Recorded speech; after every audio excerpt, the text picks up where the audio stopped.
Alright, welcome back, survivors, for the next part of our base guide and review. So this is Fort Marshall that we're standing in.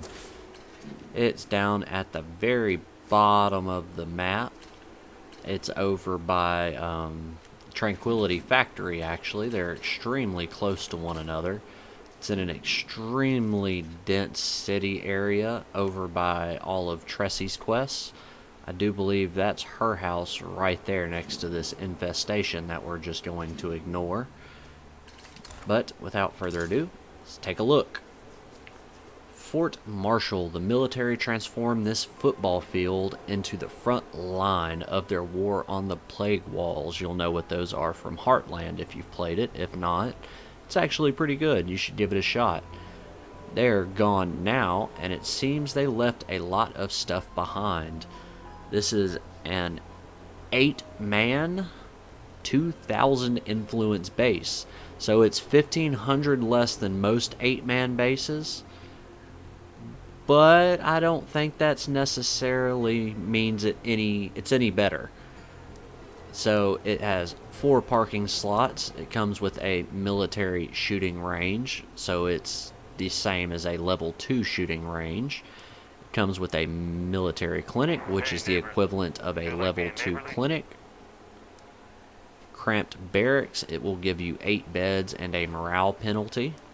Mobile catering, which is the equivalent of a level 2 kitchen. A well-used latrine, which is just a nasty pooper. Gives you defensive towers, which doesn't really do much. I think it'll lower your threat, but it's something. I'm pretty sure you have to pay ammo for them, which is always annoying. But let's go ahead and claim it, and when you see it next, I'll have it built up so you can see. Alright, and we are back. So let's take a look at the guts of this base. So I set it up slightly different than I normally would, but we'll go over that in a minute. So it comes with the 4 parking spots, military clinic, your standard command center, storage, which is just normal. I just leveled it up all the way. A cramped barracks, a military shooting range, a well-used latrine, mobile catering station, that drives me crazy that it's not actually touching like everything else does, and some defensive towers. Then you have 2 small customizables, one inside and one outside, and 2 large slots that you can build in. So we'll start over here by the parking with the military clinic. So I did level this up. It starts out as just a basic military clinic, which is equal to a level 2 infirmary. It works the same as a level 2 infirmary. There's nothing special about it. And then I leveled it up just one more time just to build out the base. Quite handy. Always need an infirmary. It is kind of nice to start out with a level 2. As I said, command center, it's just a standard. It doesn't have any special anything to it. Same with the storage. It was just standard. I just upgraded it all the way. Now the cramped barracks, when you repair it, it will give you 8 beds, and it will cost you 1 material per day. And on top of that, you lose 3 morale per person. So really you're only gaining 4 per person, or really preventing the loss of 4 morale per person. Not a whole lot, but if you have a white noise machine, you can boost that quite a lot. So instead of saving 4, you would be saving 4 plus gaining 10 on every single person. So overall it could be handy. I don't really care for beds, but it's there, so we'll use it. Then the military shooting range, it is the same as a level 2 shooting range. So you'll get the plus 25% shooting experience and wits rates, plus 20 stamina. It does cost 1 material per day, and then I threw a comfy chair in just because I had one, so I might as well. Well-used latrine, it's just a toilet. You can do clean the toilets. If you have plumbing, it will make it last longer, and it does make your utility skills stronger, but I can't honestly remember ever actually using utilities. Then you have the catering station. It's the same as a level 2 kitchen. So it has a plus 50% kitchen action speed, and if you have a solar array, it'll give you another 50, so a plus 100%. And it also costs a material per day. So this is getting pretty expensive in the materials department. As such, it does everything a level 2 would do. You can produce all your normal foods and seeds, prepare feasts. Don't waste your time with rationing, please. I put a countertop oven. It's just a neat little thing. I used it because why not? The morale actually lasts for quite a while, and it doesn't cost all that much in the grand scheme of things. I can always find fuel and food. I never seem to have issues, so I pop that in just for gits and shiggles. Next, you have the defensive towers, which is the same as a watchtower, except for I think you get one more armed guard, but there's no cost to this one, so you're not going to lose ammo on it. So this is the first thing where it's not charging you to have a built-in, and you get -4 siege threat, and then if you spend 2 more ammo, you get a -6 added, so -10 total.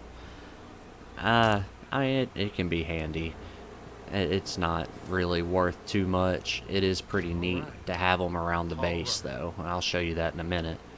Now, for the customizables, I did a fighting gym, and I went ahead and leveled it up to level 2 just for the sake of building everything all the way out. Always recommend fighting gyms. That extra health is quite handy. And then I built a still so that I can craft beer, just like I'm doing right now, so I can make some of my influence back for getting to the next space. Then for the large slots, I started out with my trader leader, and I built a trade depot because it's always handy to have a trade depot, and I plugged in a comfy chair just to plug something in there so I can call in all of my merchants and so on and so forth and keep building up any supplies that I ever need. Actually, I'm pretty sure the food I got from a trader using that. And then since I did not build a workshop, I then switched my trader hero out for a warlord, and I built the armory. The armory will allow me to repair and salvage all the stuff that I need to use. It'll let me craft all different explosives right here under one roof. I can craft muzzle attachments, and I can craft all ammunitions. So I don't even need presses. I can just use this. So it's a pretty decent alternative to having a workshop. I only used it because I wanted this still. If you don't care about the still, then plug a workshop in there, and then you can stick a lounge right up here, get the morale bonus, and get it up to level 3, and you can get the training video so you can level up your characters extra fast.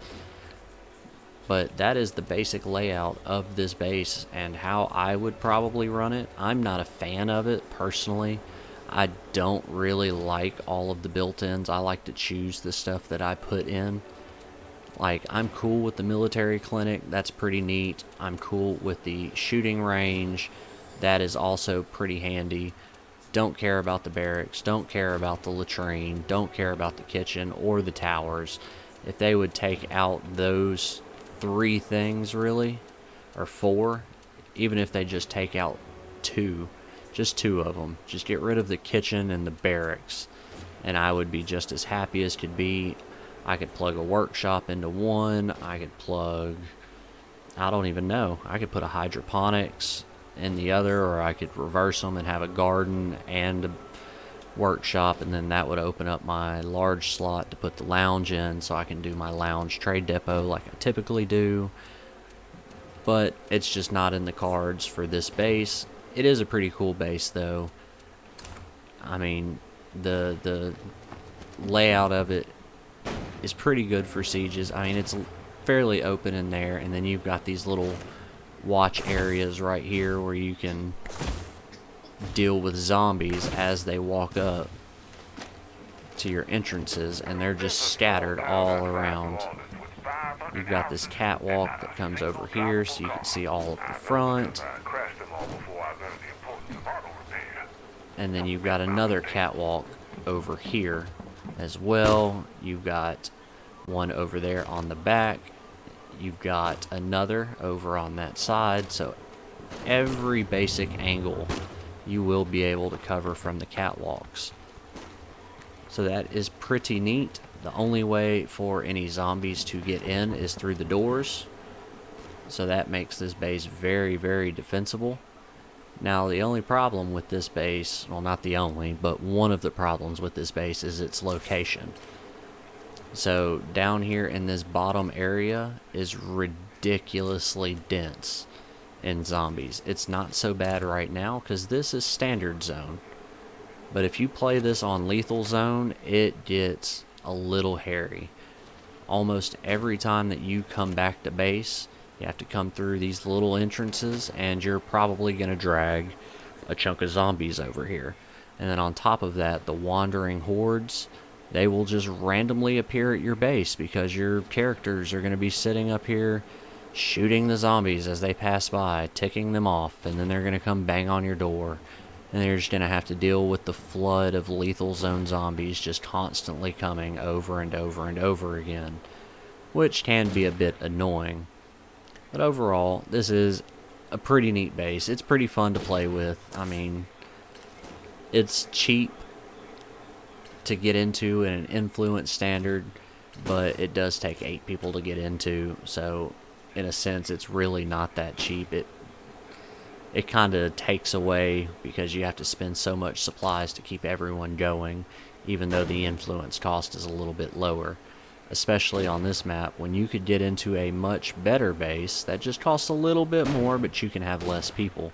And that's going to be our next stop on this journey. If you enjoyed this video, please like and subscribe to it. I hope you agree with my conclusion of this base. If not, please let me know down below, and I will see you in the next episode. As always, I'm the ADHD Gamer, and I will see you next time.